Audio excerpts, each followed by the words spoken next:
heart sways in the sun, keeping our stories in its motion, lies the truth about us. Bienvenue dans cette nouvelle vidéo du Vlogtober, semaine 2. Dans cette première partie, je vous emmène avec moi au festival Knit It, avant de passer à la seconde partie, où l'on parlera tricot, bien sûr.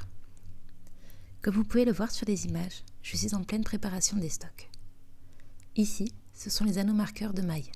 Ils ont été découpés et gravés au laser, puis polis et enfin recouverts de 2 couches de vernis pour une belle finition.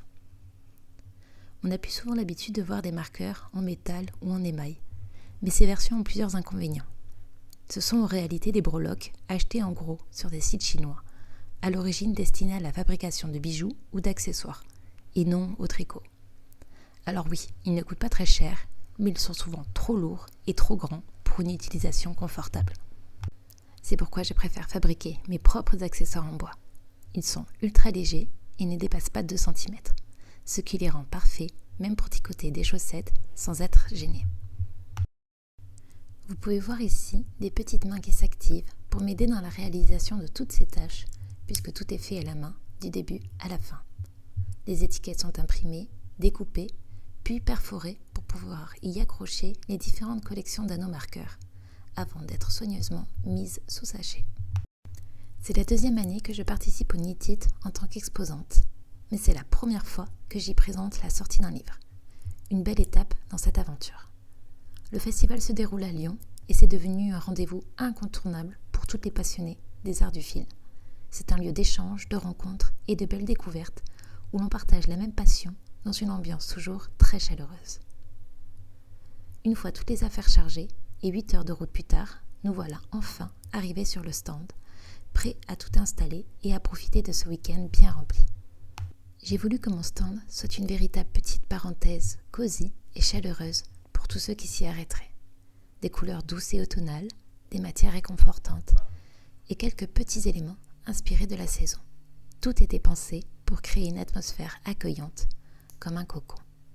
J'en profite pour remercier du fond du cœur toutes les personnes qui sont passées me voir, qui ont pris le temps de me dire un mot gentil, de m'encourager, de partager un sourire ou un regard émerveillé.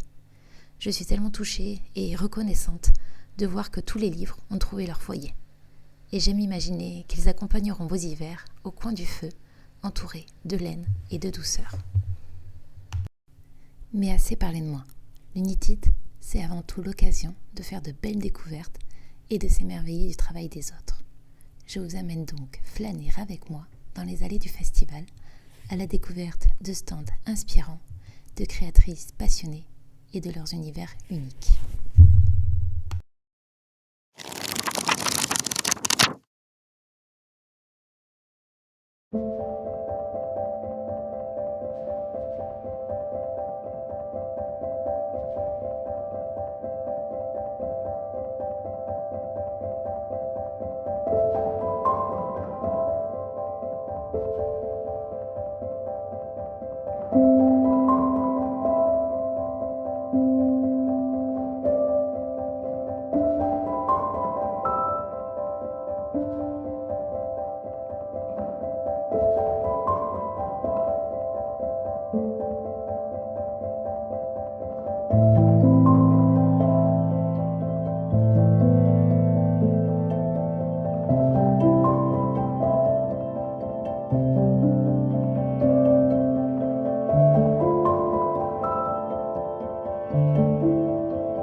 Après mes achats réalisés pendant le festival, je voulais répondre à celles et ceux qui m'ont écrit durant le week-end et qui étaient un peu déçus de ne pas avoir pu venir pour faire dédicacer leurs livres. Je comprends tout à fait, c'est toujours un peu frustrant de ne pas pouvoir profiter de ces moments comme les autres. Alors, j'ai rapporté avec moi un petit carton d'exemplaires afin de les proposer sur ma boutique en ligne. Je prendrai le temps de les dédicacer personnellement avant de vous les expédier. Les quantités sont très limitées car je vais devoir consacrer les prochaines semaines à l'aboutissement d'un gros projet. Mais je tenais vraiment à faire ce petit geste pour vous remercier de votre soutien et de votre enthousiasme. Et si vous découvrez ce livre pour la première fois, vous pouvez cliquer sur l'image qui s'affiche à l'écran pour regarder ma vidéo de présentation. Je vous y montre tous les modèles du livre, 10 chaussettes à porter et 10 chaussettes à suspendre. De retour dans mon terrier, je vous montre les petits trésors que j'ai ramenés avec moi. On commence avec de la laine à chaussettes dans un magnifique nuancier d'automne, parfait pour la saison. J'ai craqué pour un écheveau de chez Vilaine avec de superbes nuances violettes, ainsi qu'un orange vibrant de chez Westwool. Pour finir, un kit auto-rayant de chez Lily sur un fil.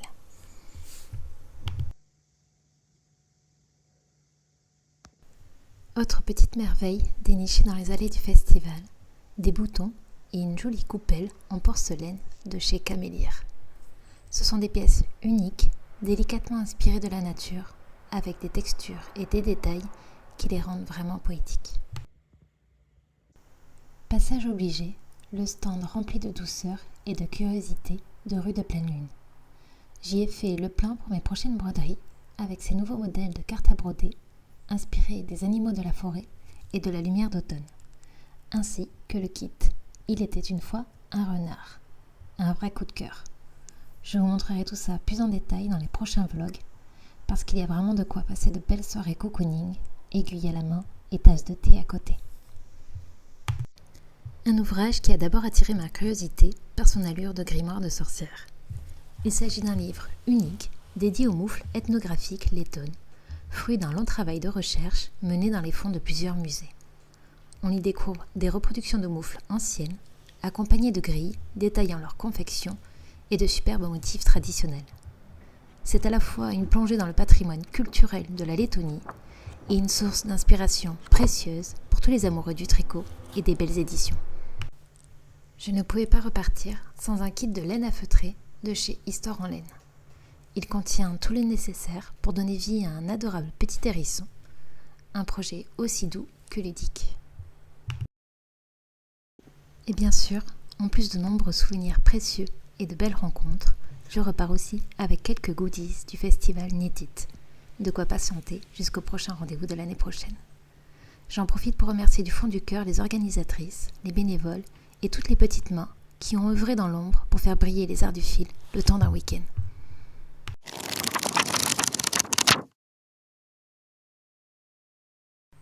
Il est temps pour moi de reprendre le tricot avec ce projet de pull renard.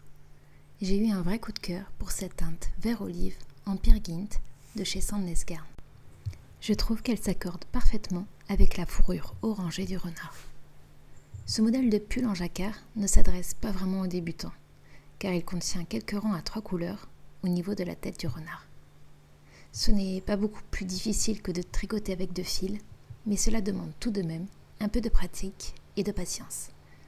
Je conseille toujours d'y aller par étapes, en montant progressivement en difficulté pour ne pas se décourager et surtout garder le plaisir du tricot. L'appel au test devrait avoir lieu très prochainement, uniquement sur Instagram, avec un formulaire en ligne à remplir pour participer. Et voilà qui clôt cette semaine de Vlogtober. J'espère que ce petit bout de festival, de tricot et de douceur automnale vous aura plu. On se retrouve très vite pour la suite des aventures.